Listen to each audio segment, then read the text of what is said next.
복음을 위하여 라는 제목을 가지고 그 말씀을 생각을 하려고 합니다.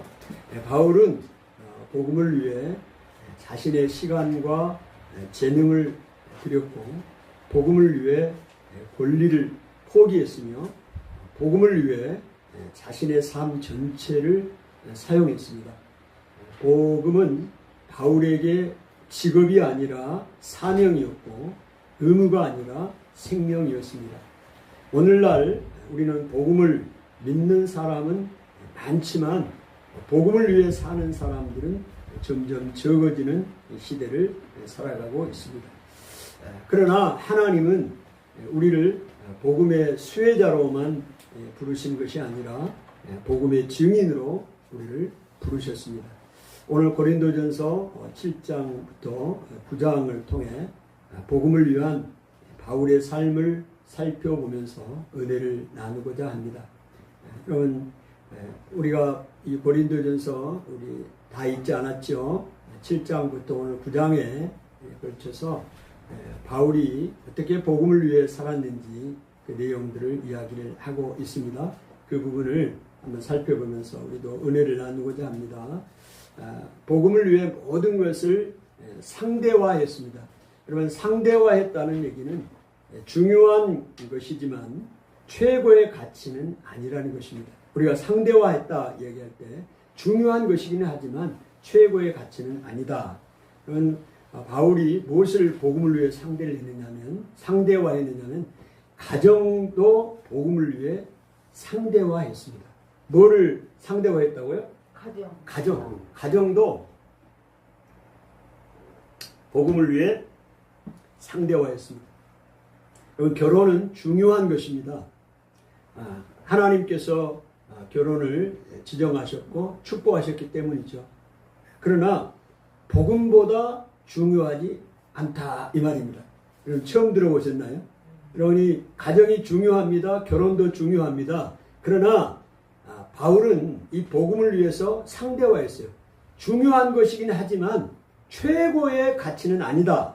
이게 상대화시킨 거거든요. 그래서 결혼은 중요하지만 복음보다 중요하지 않다. 바울은 결혼을 부정하지 않습니다. 왜요? 결혼은 하나님이 주신 축복이고 또 그렇기 때문에 그렇습니다. 그러나 결혼 자체가 인생의 최종 목적은 아닙니다. 결혼도 하나님을 섬기고 복음을 전하기 위한 도구입니다. 아멘. 결혼이 중요하지만 최고의 목적은 아니에요. 행복이 최고의 목적이 결혼의 목적이 아니고 또 복음을 전하고 하나님을 섬기기 위한 도구였다. 오늘 고린도전서 7장에서 바울은 결혼한 사람은 배우자를 생각하게 되고 또 독신은 더욱더 집중하여 하나님을 섬길 수 있다고 말합니다. 그러니까 결혼한 사람도 잘한 것이고 결혼을 하지 않는 사람은 더 잘한 것이다. 그렇게 이야기했습니다. 아멘? 바울이요 고린도전서 7장에 처녀 총각이 결혼을 하는 것은 잘하는 것이고 결혼을 하지 않는 것은 더 잘하는 것이다. 이렇게 이야기를 했어요. 그 말은 무슨 말이냐? 이게 결혼을 하고 결혼을 하지 않는 것이 더 영적이고 뭐 덜 영적이고 이게 아니고 하나님 나라를 위해서 하나님을 위하여 더 잘 섬길 수 있느냐 없느냐에 포인트를 둔 겁니다. 그래서 오늘 바울이 그 이야기를 하고 있습니다. 결혼이 중요하지 않다는 것이 아니고 하나님을 섬기는 일이 더 중요하다는 것입니다. 가정이 하나님보다 앞설 수 없고 배우자가 사명보다 앞설 수 없습니다. 그래서 바울은 이 복음을 위해서 이 결혼도 가정도 상대화하는 것을 보게 됩니다. 여러분 배가 존재하는 이유가 뭘까요? 바다에 떠있는 배가 존재하는 이유는 항구에 정박하기 위함이 아니라 목적지에 도달하기 위함입니다. 목적지에 도달하기 위해서 배가 있는 거예요. 아무리 좋은 배라도 항구에만 머무는 것은 존재의 목적을 잃어버린 것입니다. 마찬가지로 가정은 행복 자체가 목적이 아니라 하나님 나라를 향해 항해하는 믿음의 공동체가 되어야 합니다. 우리 가정을 통해서 하나님 나라를 이루는 믿음의 공동체가 되는 것이 목적이다. 배가 항구에 정박해 있는 것이 목적이 아니라 목적지까지 가는 것이 배의 목적인 것처럼. 아멘. 오늘 바울은 오늘 가정을 또 결혼을 이렇게 상대화하고 있습니다. 무엇을 위해 이렇게 하나요? 바울은 복음을 위해서 그렇게 하는 겁니다. 그래서 고린도서 7장부터 9장까지는 이 복음을 전하는 것이 얼마나 중요한 건가를 이야기를 하고 있습니다. 그 다음에 바울은요, 삶 전체를 상대화시킵니다. 자기의 모든 삶 자체를 상대화시키는데 어떻게 이야기를 하느냐? 고린도전서 7장 29절부터 31절까지 보면 아내가 있는 사람은 없는 자같이 우는 자는 울지 않는 자같이 기뻐하는 자는 기뻐하지 않는 자같이 매매하는 자는 아무것도 없는 자같이 세상 물건을 쓰는 자는 다 사용하지 못할 것 같이 하라 그랬어요. 왜냐하면 세상의 외형은 지나감이니라 말씀했습니다. 여러분 이게 무슨 말일까요? 아내가 있는 자는 아내가 없는 것 같이 생활하라. 이게 상대화예요. 여러분 아내를 무시하라는 얘기가 아니에요. 결혼을 무시하라는 얘기가 아닙니다. 오늘 바울이 이야기한 것처럼 결혼한 사람은 결혼하지 않는 처녀는 주님을 염려해서 몸과 마음을 거룩하게 하고 주님께 영광을 위해서 뭐를 할까 염려를 하는데 결혼한 사람은 누구를 염려하느냐? 남편을 어떻게 기뻐할까 염려합니다. 결혼한 아내는 마찬가지요. 어떻게 하면 남편을 기쁘게 할까? 우리 마음이 나눠진다는 얘기입니다. 그래서 아내가 있는 사람은 아내가 없는 것처럼 그렇게 생각하라. 아내만을 위해서 남편만을 위해서 기쁘게 생각하려고 기쁘게 어떻게 하면 우리 남편을 기쁘게 할까? 우리 아내를 기쁘게 할까? 이렇게 생각하다 보면 그냥 주님에 대한 관심이 없어지는 거예요. 그래서 아내가 있는 사람은 아내가 없는 것 같이 해라. 그 다음에 우는 자는 울지 않는 것 같이 하라. 여러분 이건 위선이 아닙니다. 가식을 하라는 얘기가 아니에요. 여러분 우리가 이 세상에서 슬픔도 잠시입니다. 영원하지 않아요. 마치 우리가 이 슬픔이 영원한 것처럼 슬픔에 도취되어 있으면 오늘 주의 일을 할 수가 없어요. 주의 복음을 전할 수가 없습니다. 내가 슬퍼요. 슬퍼. 그냥 슬픔에 빠져서 아무것도 못해요. 기뻐하는 자는 기뻐하지 않는 것처럼 알아. 여러분 이 기쁨도 영원하지 않습니다. 지금 내가 세상에서 누리는 이 기쁨 잠시예요. 그러니까 이 기쁨에도 도취되어 가지고 너무 방심하면서 하나님의 일에 대한 관심도 못 가지고 여기 이 쾌락에 빠져서만 살지 말라는 얘기예요. 상대화시킨 게 바울이 복음을 위해서 상대화하는 겁니다. 매매하는 자는 없는 것처럼 하라. 그 다음에 이 세상 물건을 쓰는 사람은 다 쓰지 못하는 것 같이 하라. 여러분 내게 매매한다는 것은 집만 매매한다는 얘기가 아니고 내가 사용할 수 있는 모든 것입니다. 권력이나 명예나 이런 것이 내게 있는데 이걸 다 이거를 내가 남용하지 말라는 거예요. 이게 전부 내 것인 것처럼 그렇게 사용하지 말라는 것입니다. 여러분 권력도 명예도 재물도 일시적입니다. 이 세상에서 일시적인 거예요. 그거 의지하면서 살지 말라는 겁니다. 그 다음에 세상 물건을 다 쓰지 못하는 것처럼 사랑하는 이거는 남용하지 말라는 것입니다. 내게 있는 이 세상 물건을 다 쓰지 못할 것처럼 그렇게 생각하시고 절제하시고 대신에 하나님 나라를 위해 드려져라. 바울이 고린도전서에서 권면하는 내용입니다. 아멘. 이 세상의 외형은 지나가기 때문입니다.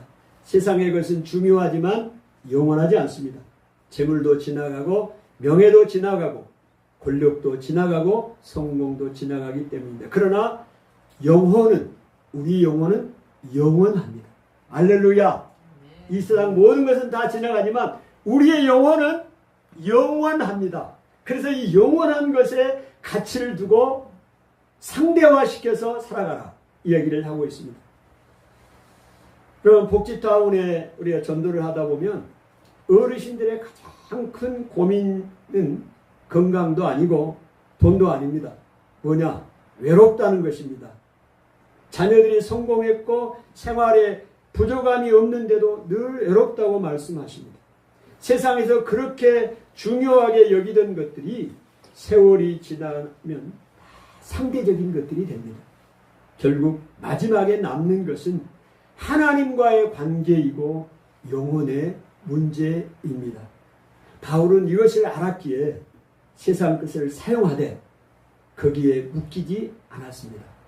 사랑하는 여러분, 여러분도 이 사실을 아시고 세상 것을 사용하시되 거기에 절대적인 가치를 두지 마시고 상대화시키고 거기에 묶이지 않기를 축복합니다. 아멘. 복음을 위해서 말입니다. 예. 두 번째로 바울이 이 복음을 위하여 무엇을 했느냐면 자기 자신을 절제했습니다. 뭐 했다고요? 절제했습니다. 이 절제라는 것은 할 수 있는데 하지 않는 것입니다. 뭐를 절제했느냐? 지식보다 사랑을 선택했습니다. 지식보다 사랑을 선택했어요. 고린도 교회는 우상의 제물로 그 문제로 갈등했습니다. 바울은 자신이 옳다고 주장하기보다는 형제를 세우는 사랑을 선택하라고 말했습니다. 무슨 말이냐면요, 고린도 교회에는 우상의 문제가 가득 갈등이 있었는데 무슨 우상의 문제가 있었느냐면 이 지식은 고린도 교회 성도들이 지식이 있었어요. 무슨 지식이 있었느냐? 우상은 아무것도 아니다. 맞는 말입니다. 신학적으로 맞는 말이에요. 우상은 아무것도 아니고 하나님은 한 분이시기 때문에, 그러니까 우상은 아무것도 아니기 때문에 우상의 제물도 아무것도 아닙니다. 맞습니다. 그런데 이 지식이 있는 사람들이 우상의 신전에 가서 우상에게 바쳤던 이 제물을 먹어요. 우상의 제물을 먹습니다. 그런데 이 지식이 있기 때문에 먹어요. 근데 어떤 사람들은 다 이 지식이 있는 게 아니에요.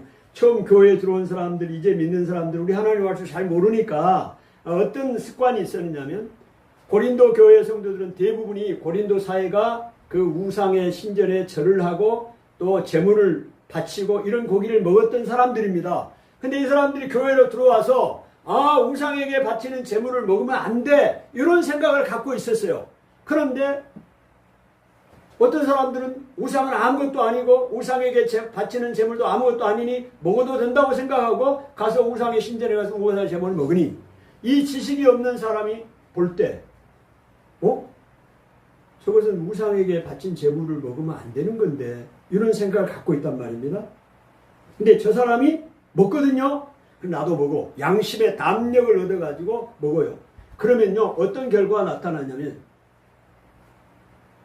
지식적으로는 맞는데 이 사람이 생각할 때 우상에게 바치는 저 제물을 먹으면 잘못된 것이라고 생각하고 양심의 꺼리낌을 느끼면서 이 제물을 먹으면 죄가 됩니다. 그 양심을, 형제의 양심을 상하게 되는 것이고 결국은 그리스도에게 죄를 범하게 만드는 거예요. 그리스도께 죄를 범하는 겁니다. 그러니까 왜냐하면 이 형제가 죄에 빠지게 만드는 거예요. 왜? 믿음으로 하지 아니하고 믿음으로 먹지 못하고 의심하고 먹는 그것이 죄거든요. 죄를 짓게 된 겁니다. 그래서 오늘 주님은 말씀하죠. 바울은 이 형제를 위해서 그리스도가 죽었다. 이 형제를 위해서 그리스도가 죽었는데 이 형제를 죄 짓게 했으니 너가 그리스도에게 죄를 짓는 것과 마찬가지다. 이야기를 하는 겁니다. 자, 무슨 말입니까? 바울은요, 고린도 교회에 이 우상에게 바친 제물 때문에 갈등이 있었다고 그랬죠. 어떤 사람들은 괜찮아, 우상에게 바친 제물 아무것도 아니야, 이게 맞아요. 우상이 아무것도 아니기 때문에 맞습니다. 신학적으로 맞아요. 그래서 그들은 먹었어요. 괜찮아요. 그런데 이 지식이 없어 교회를 이제 들어와서 우상에게 바친 제물을 먹는 거는 잘못된 것인데, 저건 하나님 앞에 죄를 짓는 것인데, 이렇게 생각하고 있는 사람이, 이 사람이 먹는 걸 보고 괜찮아 나도 먹어보지 하고 먹었어. 양심의 꺼리낌을 느끼면서. 그러면 이 사람은 죄를 짓는 겁니다. 그러면 결과적으로 이 지식이 있는 사람이 이 형제에게 죄를 범하게 만드는 꼴이 되어버리는 거예요. 그래서 바울은 이 지식보다 사랑을 선택했습니다. 오늘 절제했다 이 말입니다. 바울이 우상의 고기를 먹을 수 있어요. 그런데도 아직까지도 믿음이 미성숙하고 이 사실을 잘 알지 못하는 성도가 나를 바라보고 시험 들까봐 자기는 이 지식을 버리고 고기를 안 먹고 형제를 세우는 이 사랑의 선택을 했다는 겁니다. 그래서 바울이 이야기를 합니다. 만약에 고기를 먹는 것을 때문에 시험 드는 사랑하는 성도가 있다면 바울은 내가 고기를 먹을 수가 있지만 평생 고기를 먹지 않겠다고 이야기를 합니다. 무엇 때문에 그렇게 하는 거예요, 바울이? 복음 때문에. 이 형제가 복음을 듣고 예수님을 믿고 하나님을 잘 섬겨야 되는데 나의 이 행동, 나는 괜찮다고 생각하는 이 행동, 성경적으로 맞아요. 틀린 게 아니에요. 근데 이 사람이 모르고 오해하고 있기 때문에 시험이 들어. 그렇다면 나는 고기를 먹어도 되지만 평생 고기를 먹지 않겠다. 바울은 복음 때문에 지식보다 형제를 세우는, 공동체를 세우는 이 일에 사랑을 선택했다 이야기를 하고 있습니다. 아멘. 그러면 상대방의 우리가 입장에서 서서 이야기를 해야 되는 것이죠. 상대방의 말을 듣기보다 가르치려고만 하면 마음의 문이 닫힙니다. 여러분 우리가 복음을 전할 때도 들어야 됩니다. 다른 사람의 이야기를, 그 사람의 얘기를 들어야 돼. 가르치려고 하면 마음의 문이 닫지. 반대로 상대방의 이야기를 충분히 들어주고 공감해주면 마음의 문이 열립니다. 복음은요, 논쟁으로 전해지는 것이 아니라 사랑으로 전해지는 것입니다. 내가 논쟁에서 막 이겨, 그렇게 해서 전해진 것이 아니고 형제를 사랑함으로 복음이 전해집니다. 바울은 자신의 자유보다 한 영혼을 더 소중하게 여겼습니다. 바울이 복음을 위해 자기 자신을 절제했습니다. 또한 오늘 바울은 상대방의 입장에 서라 이야기합니다. 복음을 위해서요. 누구 입장에 서라고요? 내 입장에서는 서지 말고 상대방의 입장에 서라 이야기합니다. 고린도전서 9장 19절부터 23절에 보면 바울은 자기가 유대인에게는 유대인처럼 되었고 또 율법이 없는 자에게는 율법이 없는 자처럼 되었고 율법이 있는 자에게는 율법이 있는 자처럼 되었고 약한 자에게는 약한 자처럼 되었다 이야기합니다. 왜 이렇게 했느냐? 아무쪼록 몇 사람이라도 구원하기 위함이다. 그렇게 이야기를 하고 있습니다. 바울이요, 상대방의 입장에 섰다는 겁니다. 율법이 없는 사람에게는 율법 없는 자처럼. 오늘 복지타운에 가서 전도를 했더니 어떤 할머니가 그런 얘기를 하시더라고요. 저기 천국과 지옥이 있다 이야기했더니 그런 얘기 하지 말라고 하면서 믿는 사람한테나 가서 이야기를 하라고 그래요. 믿지 않는 사람들한테 이야기했다가는 본전도 못 찾는다고. 그 이야기 하시더라고요. 아니 우리가 지금 무슨 얘기냐? 믿는 사람한테 가서 이야기할 필요가 없어요. 믿는 사람한테 가서 뭔 얘기를 해요? 예수님 얘기를 왜 해? 안 믿는 사람한테 가서 지금 전하는 거 아닙니까? 율법이 없는 사람, 율법이 있는 사람, 힘 있는 사람, 뭐 어떤 사람이든지 그 사람의 입장에 쓰는 거예요. 그러니까 안 믿는 사람, 그 사람이 오해한 거지. 자기하고 나하고 이야기를 하면 그 사람은 본인이 안 믿기 때문에 재미가 없을 거라는 거지. 본전도 못 찾을 거라는 거지. 그렇게 가서 믿는 사람한테 이야기. 아니요. 나는 그 안 믿는 사람을 찾아가는 건데. 여러분 우리는요. 믿는 사람한테 찾아가는 게 아니에요. 안 믿는 사람한테 찾아가서 복음을 전하는 거예요. 그러면 그 사람의 입장에서 해야 되는 겁니다. 자, 술을 막 먹어요. 그 사람이 술을 먹어. 그러니까 술을 먹었기 때문에 너 술 먹으면 안 돼. 막 그러면서 교회 나오면 안 돼. 그렇게 이야기하면 안 돼. 그 사람을 전도하려면 내가 술 먹지는 않지만 심지어는 그 사람 술자리에 가서 그 사람 술 먹을 때 나는 안 먹고 콜라를 먹더라도 같이 있으면서 그 사람의 입장에서 서서 복음을 전해야 됩니다. 아멘? 이게 그 얘기예요. 그래 나는 뭐 거룩한 척 막 이렇게만 이야기해버리면 그 사람은 대화가 안 되잖아요. 대화가. 아멘. 그 사람의 입장에 서서 내가 왜 그렇게 하느냐? 바울이 왜 그렇게 했느냐? 자기가 그렇게 했다고 그러잖아요. 아무쪼록 몇 사람이라도 구원을 얻게 하기 위해서 그렇게 했다. 그러니까 오늘 우리가 복음을 전한 복음의 대상자들은 그 사람이 높은 사람이든 낮은 사람이든 병든 사람이든 건강한 사람이든 어린아이든 할머니든 노인이든 구별할 필요가 없어요. 그 사람의 입장에 서주면 돼. 아멘? 막 내 자랑하려고 하고 내 이야기 하지 말고 그냥 그 입장에 서서 그 사람 얘기를 충분히 들어줘요. 그러면 마음이 열리는 거예요. 그렇게 그때 이제 자연스럽게 한마디씩 하면 되는 겁니다. 오늘 바울이 그 얘기예요. 상대방의 입장에 서라. 바울이 그렇게 했다는 겁니다. 오늘 우리도 뭐 때문에? 왜 그렇게 해요? 복음 때문에. 복음 전하기 위해서 그렇게 하는 거 아닙니까? 전도는 일방적으로 말하는 것이 아닙니다. 상대방의 자리로 들어가는 것입니다. 예수님께서도 하늘 보좌에서 우리에게 명령만 하신 것이 아니라 어떻게 했어요? 내려오셨어요. 우리 입장으로 내려오셨다고. 아멘. 예수님이 내려오셔서 우리에게 우리 입장에 서서 우리를 구원하신 거 아닙니까? 바울도 그렇게 살았습니다. 복음을 위해 상대방의 입장에 섰습니다. 세 번째로 바울은 복음을 위해서요 어떻게 생각했느냐? 복음을 사명으로 생각했습니다. 뭘로 생각했다고요? 사명. 여러분 복음은요 바울이 이 사명으로 직업으로 생각하지 않았습니다. 오늘 우리가 직업으로 생각하면 이 일을 못해요. 바울은 직업이 아니라 사명. 사명이 뭡니까? 하나님이 맡겨진 일이에요. 하나님이 맡겨진 사명으로 생각했습니다. 그래서 바울은 복음을 위해 자신의 권리를 포기했습니다. 자기 자신의 권리가 있어요. 권리를 포기했습니다. 바울은 사도이기 때문에 자기 권리가 뭐였냐면 결혼할 권리가 있었어요. 그리고 생활비를 받을 권리가 있었어요. 이게 자기 권리입니다. 근데 바울은 이 권리를 포기했어요. 결혼을 포기했다고요. 자기가 누릴 수 있는 권리가 있는데 포기했어요. 복음을 위해서. 그리고 생활비를 받을 권리가 있었는데 그 권리를 포기하고 자기 스스로가 일을 해서 복음을 전했습니다. 바울이 그 이야기를 하고 있습니다. 왜 내가 그렇게 하느냐? 바울이 그렇게 했느냐? 나는 이 복음을 전하는 것이 하나님께로부터 받은 사명이다 라고 믿었기 때문에 그렇게 했다고 이야기를 하고 있습니다. 그러면서 고린도전서 9장 16절에 내가 복음을 전하지 않으면 내게 화가 있을 것이로다 이야기를 했습니다.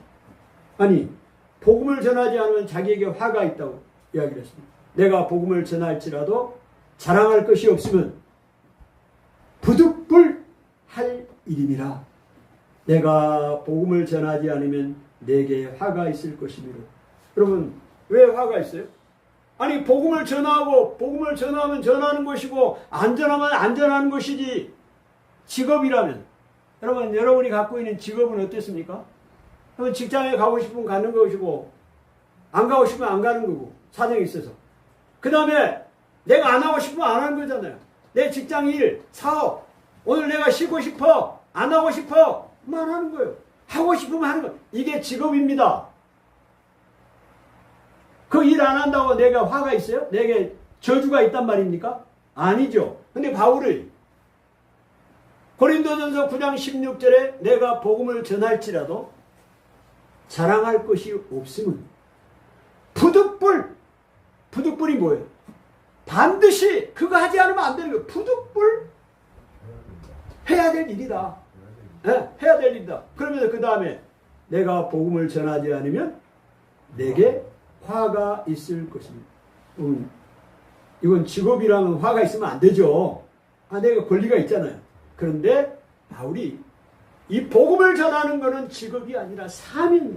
하나님이 내게 맡겨주신 것이기 때문에 내가 복음을 전하지 않으면 내게 화가 있을 것이라고 이야기를 하고 있습니다.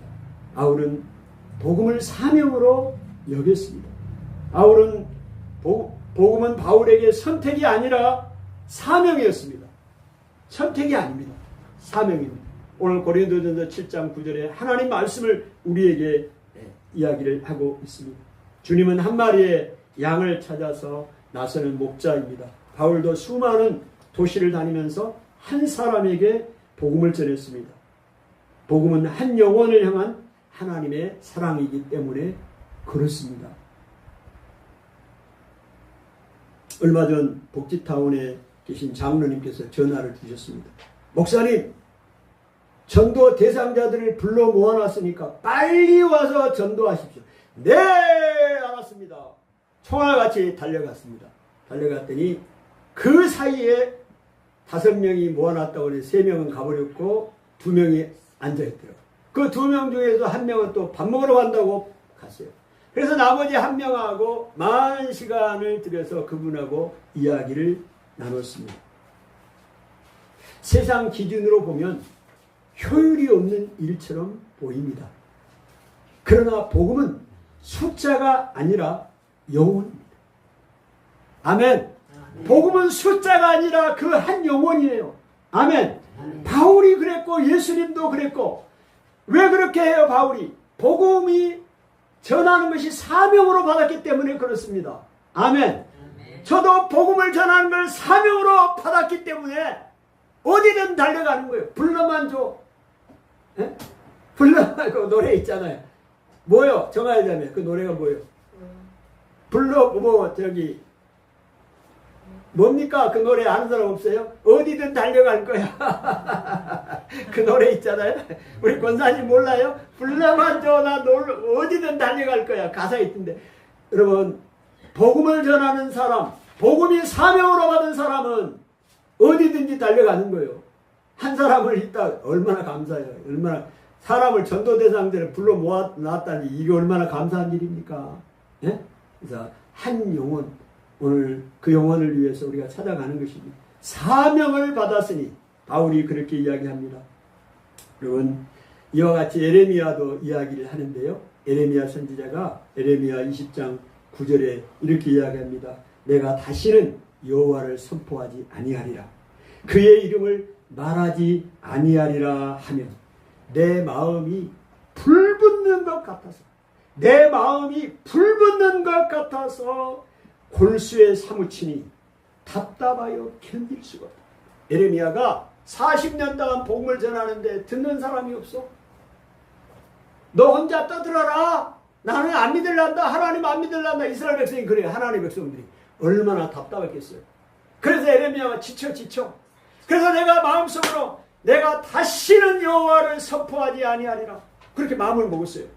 그리고 그의 이름을 말하지 아니하리라. 그렇게 했답니다. 에레미야 선지자가. 그랬더니요. 어떻게? 마음이 시원해지고, 그래, 이제부터는 내가 복음 안 전해. 여호와 하나님 이름도 전하지 않고 그의 이름도 말하지 아니하리라. 딱 마음을 먹으니 아주 기분이 좋아져서 이제 10년 먹은 채찍으로 다 넘어가고 평안하다. 이게 아니고 그렇게 마음을 먹었더니 마음이 불붙는 것 같아. 권사님, 마음이 불붙는 게 어떤 거야? 막 괴로워. 마음이 불붙는 것 같다. 그래서 그 뼈에 있는 골수에 막 사무쳐. 막 이게. 그래서 답답하여 견딜 수가 없다. 여러분, 에레미야가 왜 그랬을까요? 복음이 사명이요. 정영자 집사님, 하루에도 밥을 안 먹으면 막 답답하여 죽을 것 같습니까? 오늘 내가 복음을 전하지 않으면 답답하여 죽을 것 같고 마음이 불붙는 것 같은 사람이 되시기를 축복합니다. 이게 복음의 사명자요. 여러분, 복음의 사명자는, 복음은 선택이 아니라 사명입니다. 사명. 오늘 복음을 전하는 건 여러분과 저가 선택이 아니라 뭐라고요? 사명이요. 사명. 사명자요. 에이, 목사님이나 사명자지. 나 같은 사람이 무슨 평신도가 사명자요. 나는 선택이요. 선택. 내가 하고 싶으면 하고 말고 싶으면 안 하는 거예요. 여러분, 아니에요. 오늘 우리 모두가 복음의 선택자가 아니라 사명자예요. 사명을 받은 사람들입니다. 바울이 이 복음을 위해서, 이 하나님 나라의 복음을 위해 사명자가 되었습니다. 복음을 전하지 않고는 견딜 수가 없어요. 그런 삶을 살았습니다. 여러분, 결론적으로 말씀합니다. 바울은요, 복음을 위해서 가정을 상대화했어요. 가정이 귀중하지 않다는 얘기가 아닙니다. 상대화했다는 얘기는 더 좋은 최고의 가치가 아니라는 얘기입니다. 하나님 나라를 위해 복음을 전하는 것이 최고의 가치니 우리의 가정도 상대화해야 돼. 결혼도 상대화해야 돼. 우리의 가정이 행복만 추구하는 것이 목적이 아니라 하나님 나라를 위해서 주의 복음을 위한 도구가 되고 하나님 나라의 믿음의 공동체가 되는 것이 최고의 목적이다. 상대화하는 것입니다. 여러분, 삶을 상대화했습니다. 자유도 절제했습니다. 권리도 포기했습니다. 복음을 위해 모든 것을 사용했습니다. 오늘 우리의 삶의 중심은 무엇입니까? 무엇을 위해 시간을 사용하고 있습니까? 무엇을 위해 수고하고 있습니까? 여러분, 바울처럼 고백할 수 있기를 바랍니다. 오늘 고린도전서 9장 23절, 오늘 우리가 읽었던 말씀입니다. 다시 한번 보시죠. 고린도전서 9장 23절 같이 읽습니다. 시작. 내가 복음을 위하여 모든 것을 행함은 복음에 참여하고자 하니라. 복음을 전하는 일에 참여하고자 하니라. 모든 것을 행함은 우리도 복음을 위해 시간을 들이시기를 바랍니다. 시간을 들이시기를 바랍니다. 그리고 복음을 위해 사랑을 실천하시고 복음을 위해 한 영혼을 품으시고 복음을 위해 살아가는 성도들이 되기를 주님의 이름으로 부탁합니다. 바울은 복음을 위해 무언가를 잃은 사람이 아닙니다. 복음이 너무 귀했기에 다른 것들이 상대적으로 보여 작게 보였던 사람입니다.